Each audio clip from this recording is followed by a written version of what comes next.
Hasta ahora hemos visto las definiciones básicas sobre redes neuronales artificiales y cómo se puede realizar su implementación utilizando Keras y TensorFlow. El objetivo de este laboratorio entonces es comenzar a aplicar los conceptos que ustedes ya han aprendido, pero adicionalmente vamos a trabajar sobre dos objetivos adicionales. Para ello entonces vamos a utilizar la base de datos FashionMNIST, que es la misma que utilizamos en la clase anterior, y el objetivo fundamental de la primera parte del laboratorio es que ustedes empiecen a introducir términos de regularización dentro de sus modelos. Como ya vimos también, la regularización nos permite evitar el sobreajuste del modelo, pero es necesario hacer ajustes de los parámetros de regularización.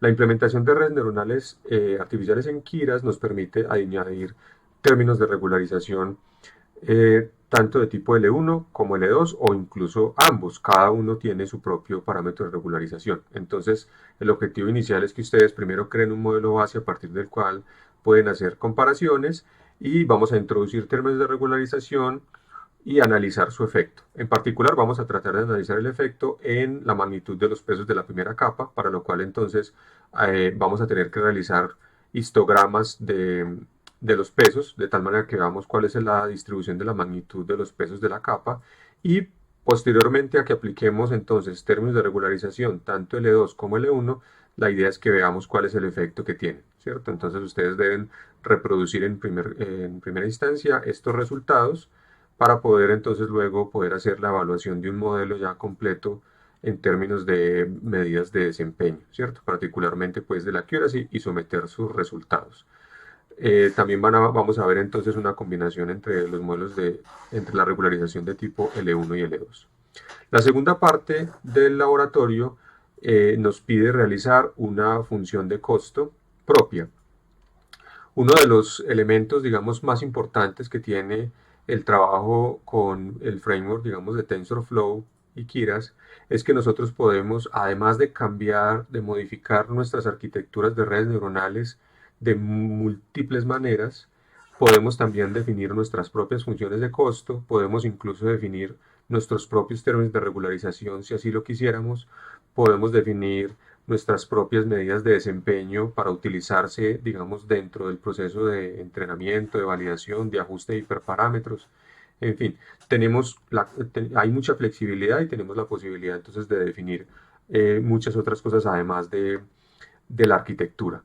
En este caso, entonces, el objetivo fundamental de esta segunda parte es que ustedes se documenten un poco sobre las funciones primitivas, digamos, de TensorFlow o Keras, que en últimas también va, como tenemos a TensorFlow por debajo, pues va a ser igual, de tal manera que ustedes puedan utilizar las funciones primitivas de TensorFlow para definir una función de costo propia. En este caso lo que queremos hacer es extender la función de costo, que es la crossentropía categórica que utilizamos para problemas de clasificación, a una crossentropía categórica con peso, sopesada, que digamos en la jerga se le llama una weighted categorical cross-entropy.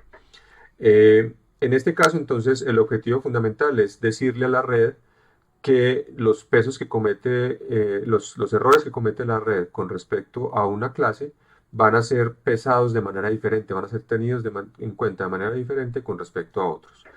¿Qué es lo que queremos hacer con esto? Normalmente es compensar problemas en los que la red se está sesgando mucho a una clase y nosotros queremos, y está dejando, por ejemplo, una clase muy mal clasificada, nosotros queremos que la red le ponga más atención a esa clase y lo podemos lograr utilizando una estrategia de este tipo. En realidad existen otras maneras de introducir pesos diferentes para cada clase, mucho más sencillas dentro de la función fit que utilizamos para entrenar el modelo, pero en este caso pues el ejercicio fundamental también es poder diseñar nuestra propia función de costo e introducirla dentro del modelo. Entonces, en la guía les damos algunas de las funciones base que ustedes deben consultar para construir la crossentropía categórica y deben aplicarlos aquí. La idea es que definan entonces una función de crossentropía categórica. Aquí deben utilizar entonces las diferentes funciones primitivas que les van a permitir implementar esta función de costo. Tengan en cuenta que esta función va a estar dependiendo de un vector de pesos. Este vector de pesos contiene los pesos que nosotros queremos asignarle a cada una de las clases y que debe, por lo tanto, ser usada dentro del cálculo de la función de costo.